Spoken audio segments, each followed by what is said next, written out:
Hello, welcome to Around Town with Rotary. My name is Mike Harrington.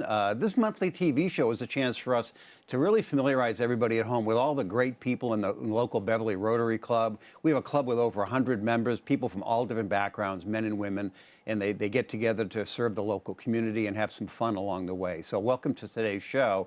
I'd like to introduce our guest today. Our guest is Mike Jones. Mike is the president of MCJ Insurance Agency. He has been a Rotarian for a number of years. He's our past president and a really interesting guy, and we're delighted to have Mike on the session here today. So welcome, Mike. Thank you, Mike. Thanks for having me. Hey, we're going to ask you a lot of kind of interesting questions here today. But before we get into Rotary and some of the things that relate to that, just tell us a little bit about your life growing up. Where did you grow up and go to school, and some of the early stuff? Yeah, so grew up in Hamilton-Wenham, graduated from Hamilton-Wenham Regional High School in 1998, which seems like many years ago, but went through high school, played golf and baseball at Hamilton-Wenham, made a lot of good lifelong friends, and after that went on to Salem State and graduated from Salem State. Awesome, awesome. And I know you come from a great family. I know your mom and your dad, and obviously they were in the insurance industry for a long time.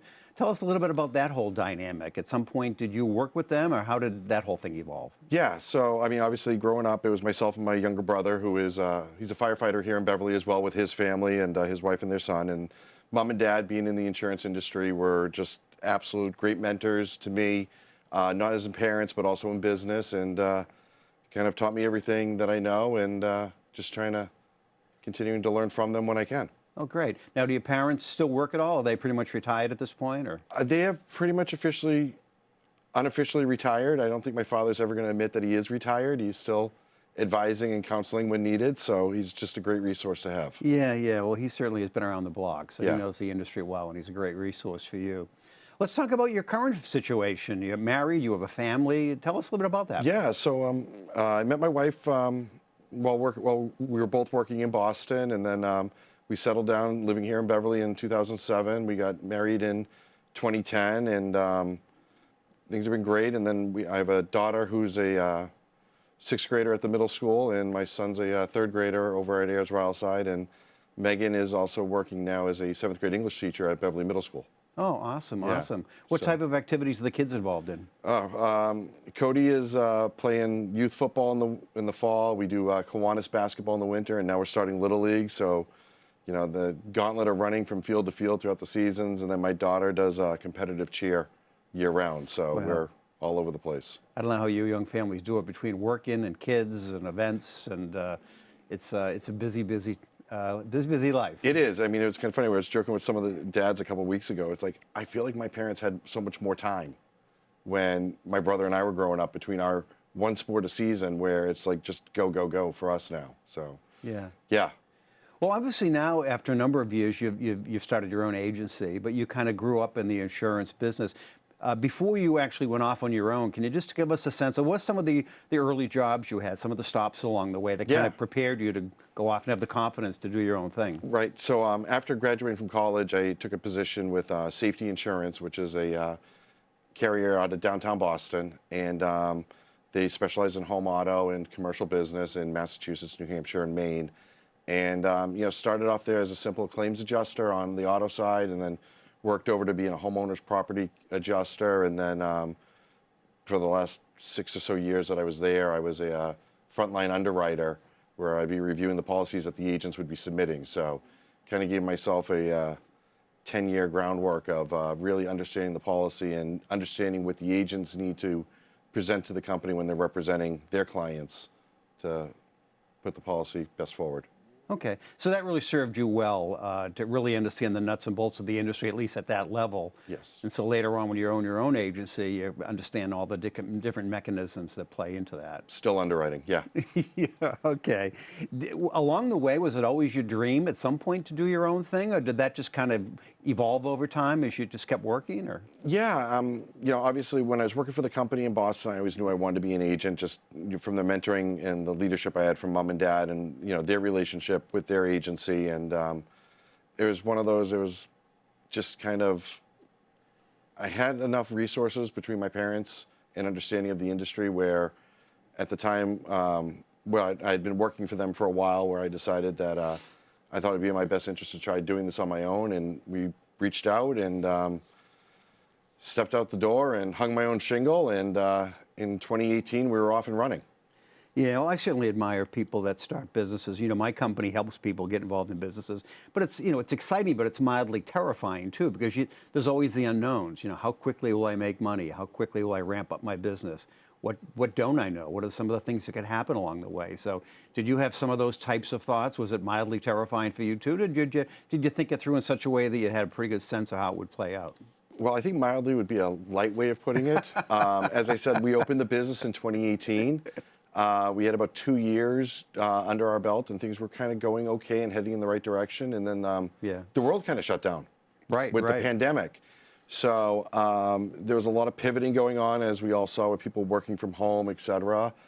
And humbling, it was almost a benefit having that pandemic for me, because a lot of the people that I wanted to talk to and knew I could talk to were actually at home, and it was easier to get in touch with them. And we ended up coming out of the pandemic pretty strong. So, and we also were able to provide the proper coverages that people were looking for and give them peace of mind during that unique time in all of our lives. Yeah, well, hopefully every dark cloud has a silver lining somewhere. Yeah. So that was kind of the silver lining of that time. So, when you start a business, it's never like a linear straight line up. There's always ups and downs. And, what are some things that happened along the way that maybe you were proud of, or maybe a few things that caught you by surprise? What are some just things, stepping stones along the way that you say, wow, I'm glad I got through this, or I'm so grateful I learned that, or whatever? Obviously, as I just said, getting through the pandemic in your first 5 years, and the lights are still on, the heat and the air conditioning is still on, and the full support I've had from my family has been unconditional. So having them behind us has been a huge benefit. Okay, so your office is obviously on Cabot Street. Yep. You wanted probably a visible location, and I know you're a guy who's around town. You're out and around, and you're active, and that was probably part of your strategy as well. It was, and I mean, it's interesting. Again, coming out of the pandemic, and I hate keep going back to that, but there was a lot of things that we learned in our industry.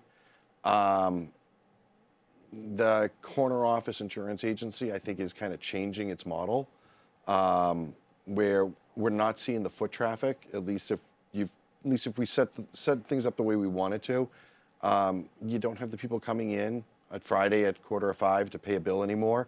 With the pandemic, a lot of people went to the auto payments, and they can make the payments right from their phone, usually with the company apps now that everybody has set up. So they've kind of ease that away from us as the agent of having to be the bill collector, of transitioning that to the ease of just making any other type of online payment. So what other changes have you seen in your industry, maybe from your side as an insurance agent, but also from the customer side? Are there certain trends that are evolving, or tips or best practices, maybe some things that some people overlook? That maybe if you took on a new client and you were kind of comparing their existing coverage to now, what are some things that maybe you could upgrade, or some trends that you think you really want them to be aware of? Absolutely. No, I mean, one thing that we can't stress enough is, the idea of getting an additional $1 million personal umbrella policy, which is the catastrophic policy where it would pick up an additional $1 million over your primary home and auto liability. The example we use is, heaven forbid you hit a school bus and it's fully loaded with kids and there's injuries. Now you've got an additional $1 million. A lot of things that we're seeing a lot of our clients today take advantage of is using the benefit of a higher deductible. Car accidents now, I mean, a fender bender is like $3,000. And if we advise you that you could be saving between $200 to $250 a year, and you've got that clean driving record, to go from a $500 to $1,000 deductible, which is pretty much standard through our office, you're going to save $200 to $250 a year. 2 years without an accident, you just pocketed that additional $500 deductible you could be responsible for an at-fault accident. Same with your homeowner's insurance policy. The carriers have really taken a stance now that it is a catastrophic policy and not a maintenance policy. The smaller claims, they're not looking, they're going to pay. I mean, they are claims, but there's going to be a lot more research and time consumption of reviewing estimates, et cetera, where with a $2,500 deductible, you're kind of self-insuring yourself for $5,000. And, then if you have that situation, it's, opposed to going line by line, it's, Mr. Harrington, where would you like us to send the check? So, they are claims, but it's the bigger claims that they're looking to be resolving, opposed to the smaller ones. What percentage of people do you think actually carry an umbrella type of policy? The majority of people, some people, do you have a sense of that? You know, more than most. Yeah. I mean, the umbrella policy too. I mean, it's relatively short money. For $1 million umbrella policy, it's anywhere between $200 and $300 a year. So you divide that, you know, it's less than $30 a month for that additional coverage. Yeah. Well, part of insurance, too, from a buyer's perspective, is just being able to sleep at night. You know, you're not worried about things that could happen that you don't have covered. And obviously that, you know, that piece of it plays into that, I would think. Exactly. So, well, that's great. So, you know, any other piece of advice you'd give someone that might be considering getting into the insurance industry? Has the industry changed? Are there certain trends you see, like, goodness, 5 years from now, we're going to see a lot more of this? Or just any other more macro things that come to mind? I mean, to succeed in this industry, I think the best thing you need to do is be personable and be yourself. Yeah. The information that I have is the same information that every other agent has available to them. It's understanding what it's going to do and your relationship with the client. I mean, a lot of this job is knowing me and me knowing you, and you know how we can help protect your assets better than somebody else from a comfort level. I mean, my policy can be exactly the same that the guy up the street's offering, but you know, it's, can you get in touch with me and how quickly will I get back to you? Yeah. Now, I know you're a member of the Rotary Club, but are there other organizations you're familiar with? You said be the face of your business, connect with people, be out and around. Are there any other organizations that you're kind of part of? I'm part of the Chamber of Commerce here in Beverly, as well as a board member with them. So, yeah, that's occupying a fair amount of time as well. Yeah, I bet. Well, you certainly do a great job of going out and building your brand and being visible and offering to help people and things like that. Yeah. And I'm sure that, you know, that's true of almost any small business person these days. And to be able to, you know, have a balance of time, family, work, networking, and it can be challenging, but I'm sure you're trying to make it work. A lot of networking happens at those sports fields too. So yeah. That's right. That's a great point. Hey, everybody at home, we're going to just take a short break here for the next 2 or 3 minutes. We filmed a video that really talks about Beverly Rotary Club and the things that the Beverly Rotary Club does, the organizations we support, some of the people and faces of the Beverly Rotary Club. Sometimes people at home don't really understand, what does a Rotary Club locally do? What does the Beverly Club do? And this next 3-minute video is going to give you a really good snapshot of that. So we'll see you back shortly on the other side. Enjoy the video. Thank you. We raise a lot of money for Beverly organizations. And they bought us our refrigerated van. They made a significant contribution to the restoration of Ellis Square. They helped us house a family experiencing homelessness. They bought us our bookmobile. They were actually the first ones to donate instruments to the high school band. They bought oxygen masks for our rescue dogs. They helped buy our school bus. They fund the annual Bradgate Ice Cream Social at Lynch Park every summer, and they even scoop the ice cream. Since 2014, they've supported the Cabot, funding preservation of this historic gem.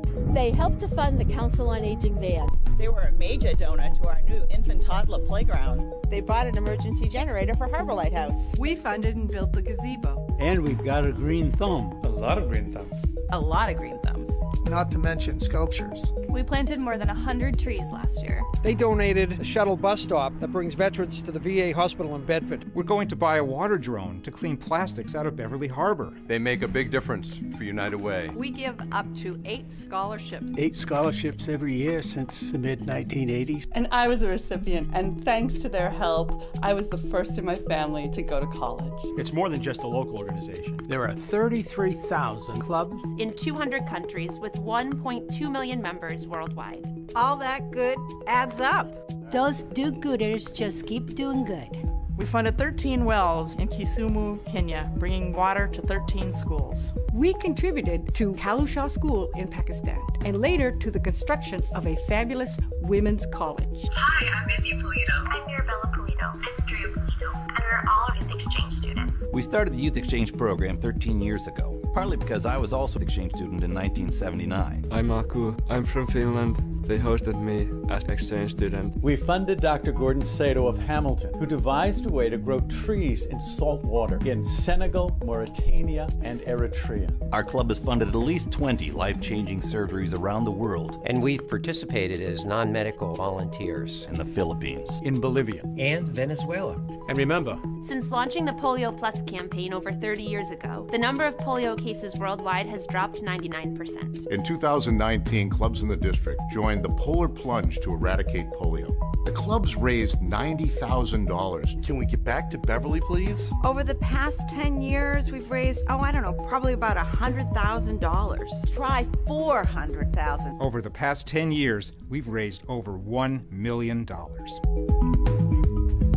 I have made some wonderful friends. It's downright inspiring. it's an important part of my week. It's a very important part of my week. Sometimes it's the best part of my week. It's one of the best things I do. Even if people still ask about the secret handshake.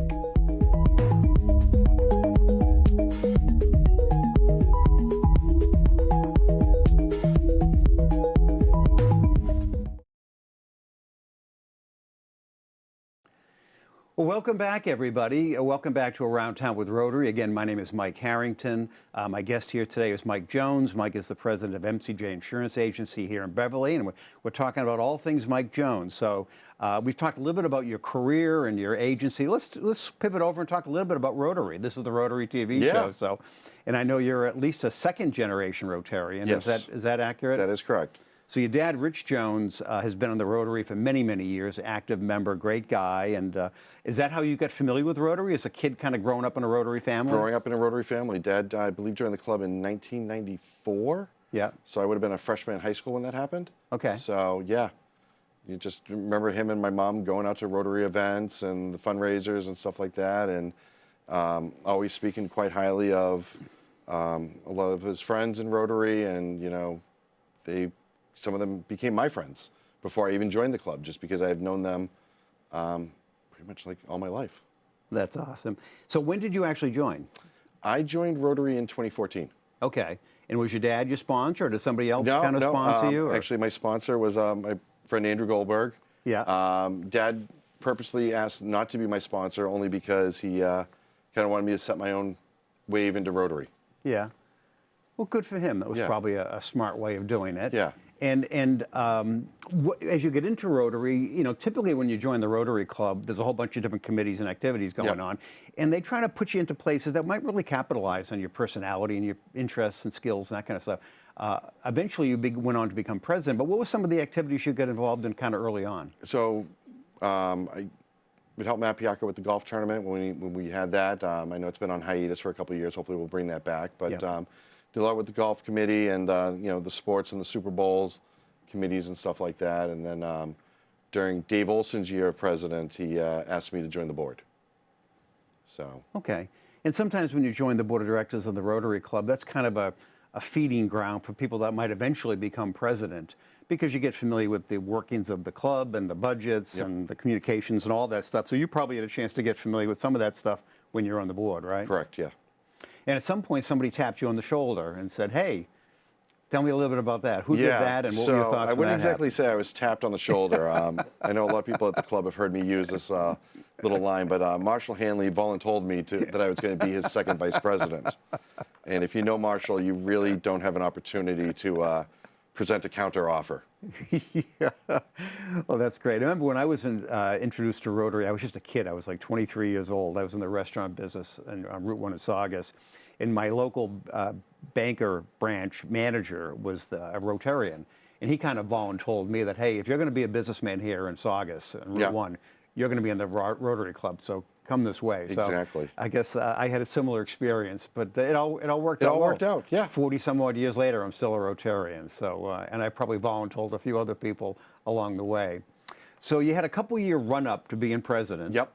So you had a chance to kind of think about what you wanted to accomplish. And everybody who becomes a president of Rotary To some degree, there's some commonality from year to year, but everybody has their own personality and things that are important to them. There might be a certain initiative or project or charity that they want to get involved in. What was your thought process your particular year? Were there certain things that you wanted to really stress that were important to you? Yes, during my years, really focused on Beverly and keeping everything local. We were coming out of the pandemic, obviously. I was the first president to actually run a full year of meetings that weren't remote on Zoom, which was kind of nice to get everybody back in the room together. For fundraising that year, we focused, as I mentioned before, my brother's a Beverly firefighter.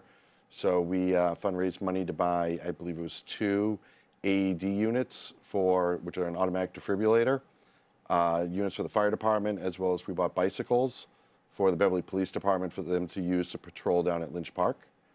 And, we had a great year fundraising-wise. We finally got to have the Howl at the Moon event, which was our slated event before the pandemic. And we had Howl at the Moon doing pianos at Danversport. We had about 300 people in the room. That was a great night. And we were able to hit our threshold for the high school scholarships that we wanted to donate. And as I mentioned, I played high school baseball. And Paul Kwanzi from Super Subs had brought the baseball coach to one of our meetings. And he was pitching how they were trying to buy a new scoreboard here at Beverly High School. And I grabbed him after the meeting, and I was talking to the coach, and I was, well, how much have you fundraised so far? And he goes, we just started. I go, so nothing. He's like, correct. And he told me how much that scoreboard was going to be.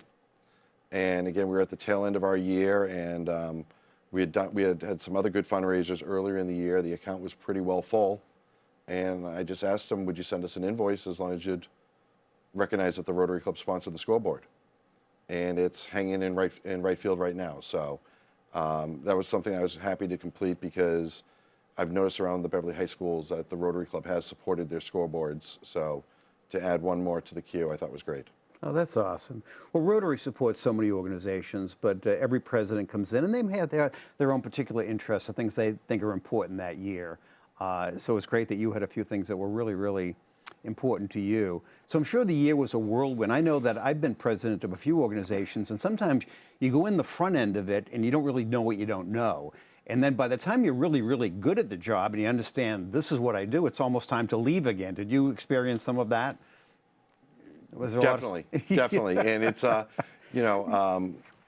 you're saying, I mean, we started off that year, we did the our Summer Scratch Fever scratch ticket, which we've continued to do since that year, where and we went into the turkey raffle, and then it's into the big fundraiser, and then I'm out in June.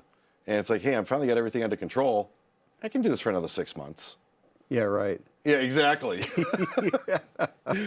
So. Well, I was president of the chamber one year, and I didn't know what I was in for, and there was a learning curve. And by the end of it, I said, now I really know the job. But by that time, they were ready to kick me out and bring in the new president. Exactly.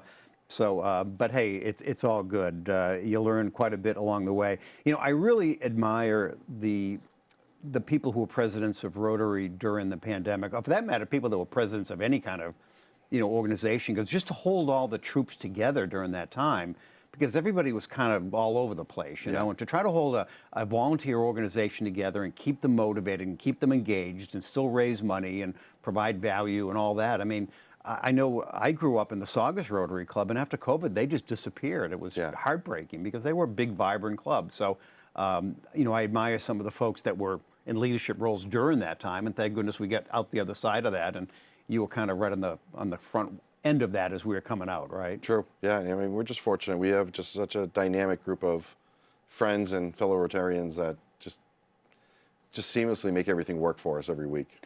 Now, I had coffee this morning with Linda Turcott, who's coming in as the Rotary president next, this coming the end of June of this year, and she was just picking my brain for advice about things that she should kind of have lined up. Now that you've been the president of Rotary, if you were to meet with Linda or anybody like her and just say, hey, if I were you, these are 2 or 3 or 4 things I'd really make sure you had your fingers on. Just any advice, takeaways from the year that you went through? Yes. Jackie Rapsody and Brian Murphy stay in bubble wrap, and you protect them with all, any means possible. No, Brian and Jackie are huge assets to our clubs, as well as the other past presidents, because pretty much all of us have pretty much seen everything Yeah, I joke that, America might run on Duncan, but Beverly Rotary Club runs on Jackie and Brian. 100%. So we don't have any paid staff, but they're probably the closest thing you'd have to paid staff. They should Even be. though they're not paid, but they act like paid staff. Yes. And thank goodness that we have them.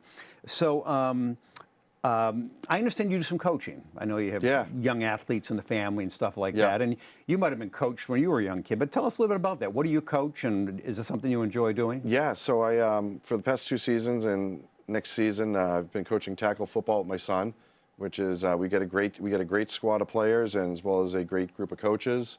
It's kind of funny, we're all about the same age, and we come to find out we're usually talking to each other once a week during the off season and daily during the season of what would you do different here, and it's a good group there. And then I've been coaching Cody now for 4 seasons in the Kiwanis Basketball League, which is through the YMCA here in Beverly, which is personal to me because I grew up in that league playing for my father, and Dad will still come to the games, and now opposed to him coaching my mistakes I made on the court, he's coaching my mistakes on the sideline. So it's always good to check my balances there. But it's great to see these kids grow and develop. And then coaching Little League in the spring with Cody as well, and so that's awesome. Keeps us busy. So what's the dynamic coaching your own child? I've seen some people coach their child, and they might coach them really hard. Yep. Some of them might be afraid they're going to upset their child. They might back off. But there's probably a delicate balance there. Is that something you've encountered as you've coached your kids, or? Yes. I mean, the great thing is Cody and his friends, they're all 9 and 10. So we can kind of have some fun with them. And it's, as I joke with some of the other parents and stuff, that Alabama, Duke, Beverly High School, and the prep have no idea these games are going on right now. So let's just remember that. And we're just trying to develop them. But, my kids know my little philosophy of either we're winning or we're learning. Well, sports when you're a kid is great. I mean, I still remember vividly the sports I played when I was a kid, and some of those friendships you develop, and the leadership and people skills and all that kind of stuff is so valuable. Working as a team, being a leader, shaking hands after it in a gracious, nice way. I mean, those are all little life lessons that serve you well. So I'm Absolutely. sure the kids are getting the benefits of that as well. What are the types of hobbies do you do when you're not working? I mean, you got a busy life. You're married, you got kids, you got a business, you're in the Rotary Club. But any other things that you like to do around the edges of that are kind of fun? Or just an avid New England sports fan. Play a little golf on the weekends, and just like to spend time with the family and friends. Yeah, well, a guy your age is lucky to have been a Boston sports fan over the past couple of decades because you were kind of spoiled. I'm a little older than you, and I remember a couple of decades that we didn't nearly have as much success. Right. It's been humbling to say the least. So as much as we can gripe about a bad year here and there, we've been very, very fortunate. So in any case, anything else with your family, kids that we haven't touched on yet, whether it's something Megan's involved in or your daughter's involved in, or? No, I mean, we pretty much, covered all of that. Okay, terrific. So obviously you're a local businessman. You're a real pro when it comes to working with people and families on their insurance needs. If somebody wanted to contact you and maybe just compare their existing coverage to something you might offer or seek some advice, what are some ways that people could contact you, and how does that all shake out? Yeah, the easiest is either stop by or call the office, which is 978-338-4670, or my email, which is mike@mcjins.com, or as simple as visiting our webpage, again, which is mcjins.com. There's a section on it to request a quote. We literally ask 4 questions, and it will give me enough information to start the process to get an idea of how we can help best fit your insurance needs, and then we contact each other, and hopefully we get the policy to issue for you. Well, terrific. Well, I'll tell you, it's been really, really great having you on the air here today. Likewise, and learn a little more about you and all things Mike Jones and your great family, and continue to have good luck and best wishes here. Those of you at home, if you'd like to learn more about the Beverly Rotary Club, we encourage you to go to our website. It's beverlyrotaryclub.com. The group has been around for over 100 years. We have over 100 members from all different backgrounds, but we're always looking for new people who might want to visit our club and consider joining our group. It's a great group of people we do a lot locally to support local charities and support the local economy and be part of the local culture. But that being said, everybody, thanks for watching here today. Stay well, and we'll see you next time back here on Around Town with Rotary. Thank you. Thank you.